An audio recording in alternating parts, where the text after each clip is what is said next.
बहुत स्वागत है आपका रिपब्लिक भारत के डिजिटल प्लेटफॉर्म पर। मैं हूं आपके साथ अनामिका सिंह।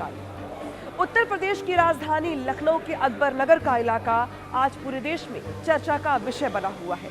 वजह है अकबर नगर इलाके में लगातार चल रहा योगी सरकार का बुलडोजर। जी हाँ, लखनऊ के जिस तरीके से अगर बात करें हम अकबर नगर इलाके की, तो वो इलाका इसके पहले काफी सालों से वहां पर लोग रह रहे थे। हालांकि 2023 में इस इलाके को खाली करने का प्रयास किया गया था, लेकिन वो हो नहीं पाया। साल 2024 में एक बार फिर से योगी सरकार के निर्देश के बाद प्रशासन की ओर से अवैध कॉलोनी को ढहाने का काम शुरू हुआ, जो लगातार 8वें दिन भी जारी है। यानी कि बीते 8 दिन से पूरे के पूरे इलाके में बसे अवैध मकानों और जो कमर्शियल इमारतें हैं, उनको जमींदोज करने का काम चल रहा है। इस पूरे की पूरे कार्रवाई में 15 पोकलैंड मशीनें काम कर रही हैं, जबकि 17 बुलडोजर एक साथ लगातार काम कर रही हैं। 107 कमर्शियल इमारतों के साथ साथ 1800 अवैध निर्माण को अब तक जमींदोज किया जा चुका है। हालांकि अब इस पूरे मामले को लेकर सियासत भी हो रही है। दरअसल जिस तरीके से पूरे इलाके में बने मकानों को, अवैध निर्माणों को ढहाया जा रहा है, उसमें कुछ मंदिर, मदरसे और मस्जिद भी शामिल है। 8वें दिन जिस तरीके से प्रशासन की ओर से कार्रवाई की जा रही है, उसमें 2 मदरसे, एक मस्जिद और एक मंदिर को भी जमींदोज कर दिया गया। हालांकि इसके बाद अगर बात की जाए तो पूरे इलाके में शांति का माहौल है, क्योंकि प्रशासन ने शांति बहाल करने को लेकर अपनी तैयारी पहले ही पूरी कर ली थी। पुलिस लगातार इस पूरे इलाके में गश्त कर रही है, साथ ही लोगों से अपील कर रही है कि वो अवैध निर्माण को गिराए जाने की इस पूरी कार्रवाई का समर्थन करें। साथ ही साथ जिन लोगों के घर तोड़े गए हैं, उनको एलडीए की ओर से बनाए गए फ्लैट में शिफ्ट भी किया जा रहा है। कुल 1200 लोगों को अब तक एलडीए के बने हुए फ्लैट में शिफ्ट किया जा चुका है, जबकि बाकी लोगों को भी शिफ्ट करने का काम लगातार जारी है। बावजूद इसके लोगों में भारी नाराजगी देखने को भी मिल रही है। हालांकि इस बीच एक नया सियासी मोड़ तब आ गया जब असदुद्दीन ओवैसी ने इस पूरे मामले को लेकर अपना बयान जारी किया। दरअसल ओवैसी ने इसको हिंदू मुस्लिम में बांटने का काम किया। अब ऐसा क्यों, तो जरा ये भी सुन लीजिए।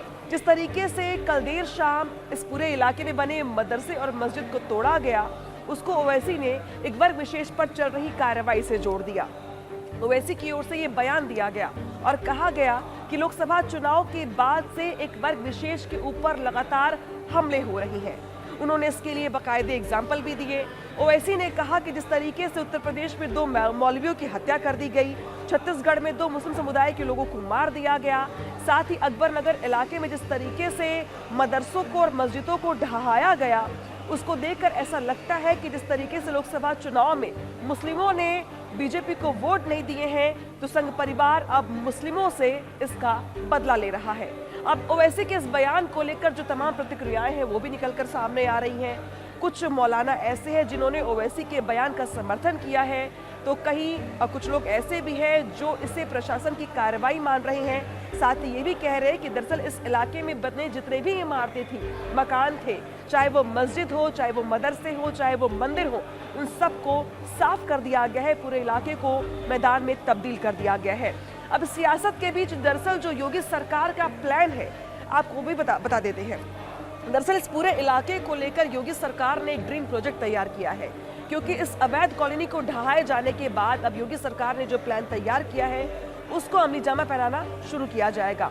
दरअसल सरकार की ओर से एक डेवलपमेंट प्रोजेक्ट योजना तैयार की गई है, जिसके तहत इस पूरे इलाके को इको टूरिज्म के तौर पर डेवलप करने का प्लान है। साथ ही साथ ये जो कुकलैल नहर है, उसमें एक झील बनाने का प्लान है।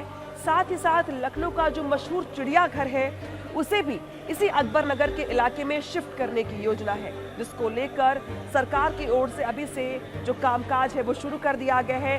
पहले चरण में जो अकबर नगर प्रथम और द्वितीय है, इसमें पूरे की पूरी जमीन को समतल किया जा रहा है, जबकि दूसरे फेज में इस पूरे इलाके की सफाई करने के बाद खुदाई का काम शुरू कर दिया जाएगा।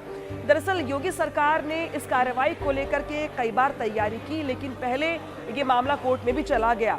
स्थानीय लोगों ने इसकी शिकायत कोर्ट में की। हालांकि कोर्ट की ओर से भी स्थानीय लोगों को राहत नहीं मिली, क्योंकि यहाँ पर अवैध रूप से रह रहे लोगों के पास अपने पर्याप्त कागज नहीं थे, घर को लेकर कोई प्रमाण नहीं था, दस्तावेज नहीं थे, और शायद यही वजह रही कि स्थानीय लोगों को कोर्ट से भी इस पूरे मामले को लेकर राहत नहीं मिली और अब जाके प्रशासन की यहाँ पर कार्रवाई चल रही है। हालांकि इसके पहले प्रशासन की ओर से कई बार स्थानीय लोगों के बीच जो हमने नोकझोंक देखी वो भी यहाँ पर बाधा बनी, क्योंकि स्थानीय लोगों ने इसके पहले प्रशासन पर पत्थरबाजी भी की और प्रशासन की कार्रवाई को रोकने का प्रयास भी किया गया।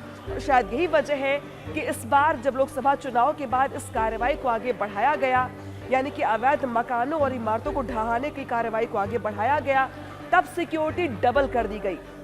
35 सीसीटीवी कैमरों की निगरानी के साथ साथ जो बाकी फोर्सेस हैं उनकी संख्या भी बढ़ाई गई और तमाम पुलिस की मौजूदगी के बीच अब प्रशासन की कार्रवाई को अमली जामा पहनाया गया। यानी कि अब तक अगर बात की जाए तो बीते 8 दिनों में पूरे के पूरे अकबर नगर इलाके में बने इमारतों, मकानों और अवैध निर्माणों को ढहाया जा चुका है और अब पूरे इलाके के मकानों को मलबे में तब्दील किया जा चुका है। लेकिन इस पूरे मामले को लेकर सियासत भी हो रही है। हालांकि इस कार्रवाई को लेकर आपकी क्या राय है, जरूर बताइएगा हमें और जुड़े रहिए हमारे रिपब्लिक भारत के डिजिटल प्लेटफॉर्म के साथ। दीजिए इजाजत, नमस्कार।